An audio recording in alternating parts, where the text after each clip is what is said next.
Hello guys, muraho neza. Twongeye dushimye Imana yuko tugarutse hano mutubona. Guys, murabona iri zuba ni danger, rimeze nabi. Ariko nta mpamvu yo kunanirwa. Nk'umubyeyi ubyaye abana uba ugomba gukora, haba ku zuba ry'igikatu ugakora, ahubwo ugasaba Imana ikaguha ibyo gukora kugira ngo ubone icyo guha abana. Guys, mumeze mute rero?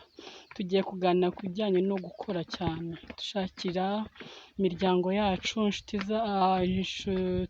cyangwa se abana, ubwo ndi kuvuga muri rusange abatubera mu miryango, sibyo? Tubashakira imibereho myiza, tubashakira ubuzima bwiza.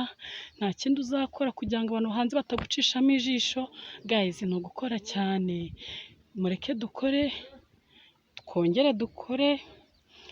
Nta murimo ugomba gufeka cyangwa se guca amazi.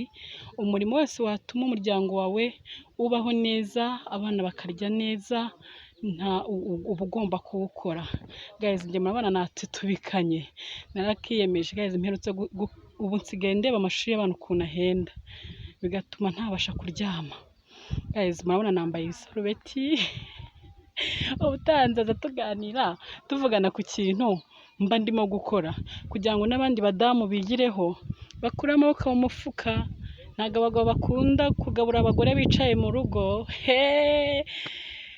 Mumeze mutese ahandi, mumeze neza? Nanjye ndaho meze neza, ndakomeye. Nari maze iminsi naboneka, ariko murabona ahantu ndi ni mu busitani buryoshye.